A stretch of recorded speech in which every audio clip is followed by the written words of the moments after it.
Olá, sejam muito bem-vindos ao canal Liber Audiolivro. Eu sou a Giovana e hoje vou iniciar a leitura do romance Dom Casmurro, de Machado de Assis, do capítulo 1 ao capítulo 4. Vamos à leitura.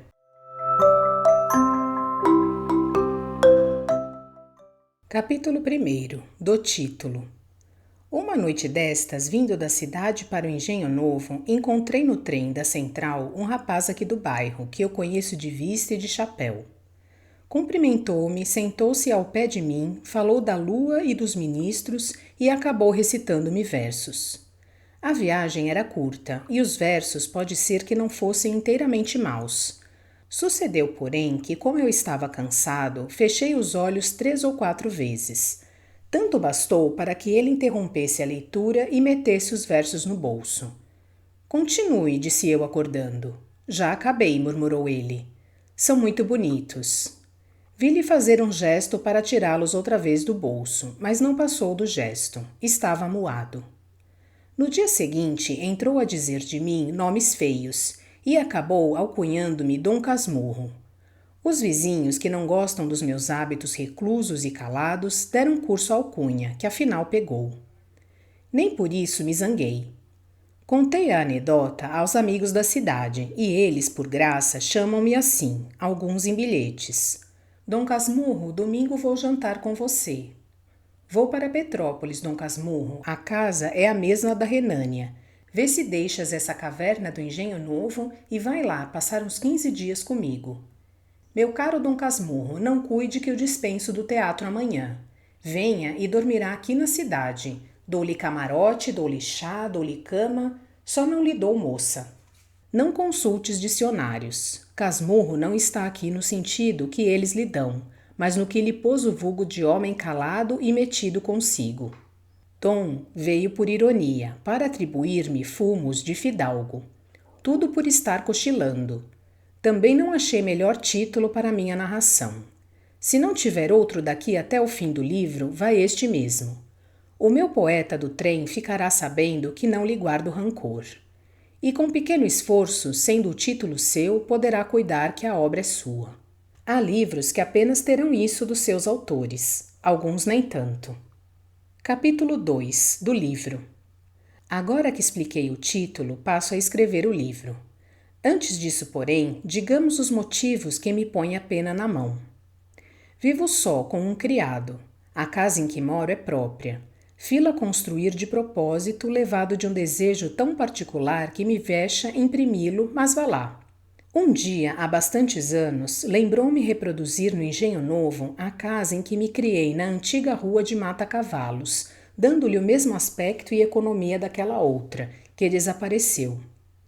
Construtor e pintor entenderam bem as indicações que lhes fiz. É o mesmo prédio assobradado, 3 janelas de frente, varanda ao fundo, as mesmas alcovas e salas. Na principal destas, a pintura do teto e das paredes é mais ou menos igual. Umas grinaldas de flores miúdas e grandes pássaros que as tomam nos bicos de espaço a espaço. Nos 4 cantos do teto, as figuras das estações, e ao centro das paredes, os medalhões de César, Augusto, Nero e Massinissa, com os nomes por baixo. Não alcanço a razão de tais personagens. Quando fomos para a casa de Mata-Cavalos, já ela estava assim decorada. Vinha do decênio anterior. Naturalmente, era gosto do tempo meter sabor clássico e figuras antigas em pinturas americanas. O mais é também análogo e parecido. Tenho chacarinha, flores, legume, uma casuarina, um poço e lavadouro. Uso louça velha e mobília velha.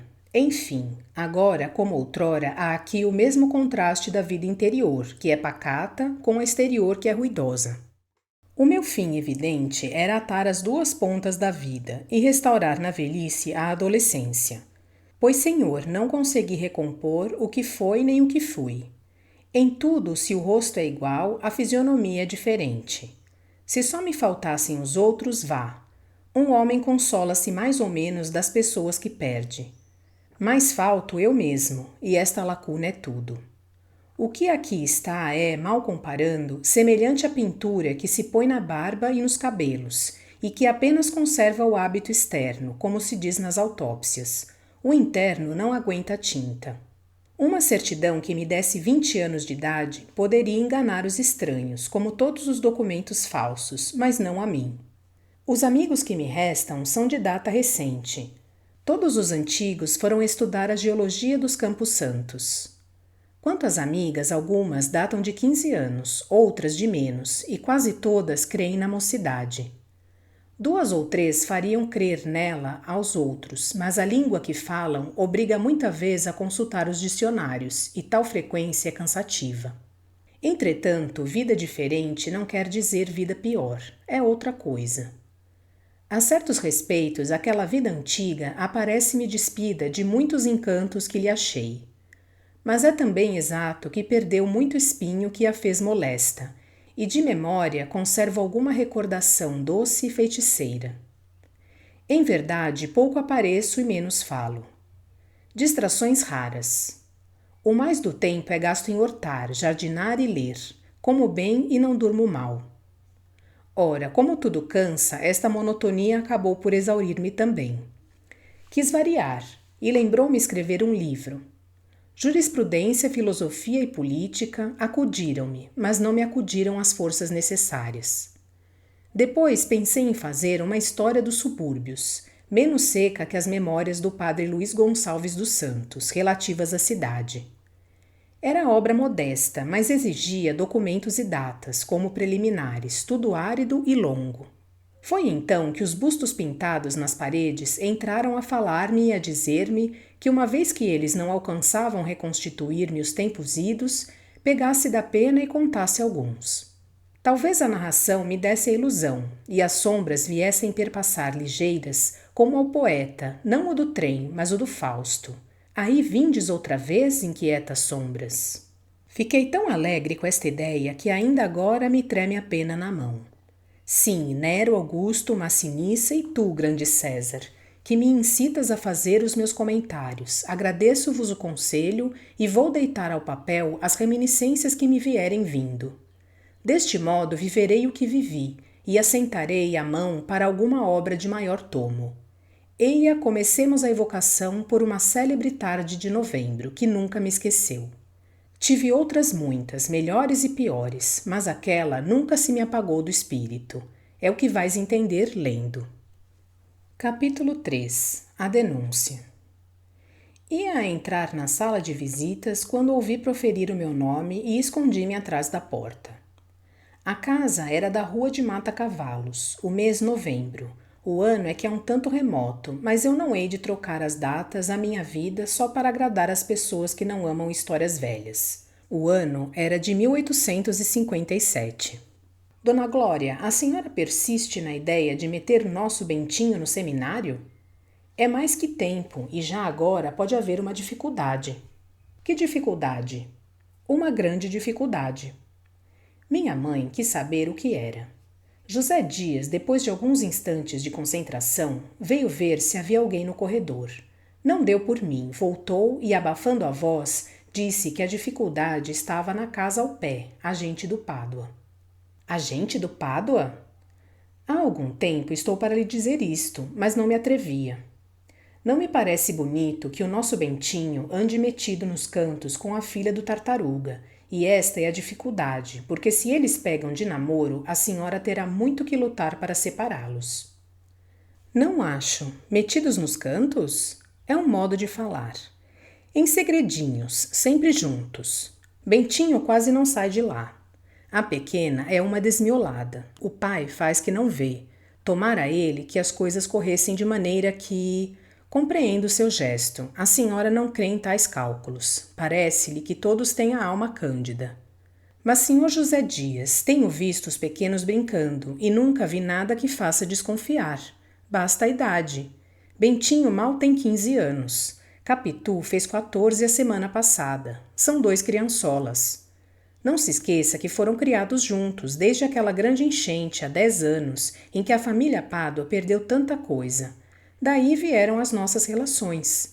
Pois eu hei de crer? Mano Cosme, você que acha?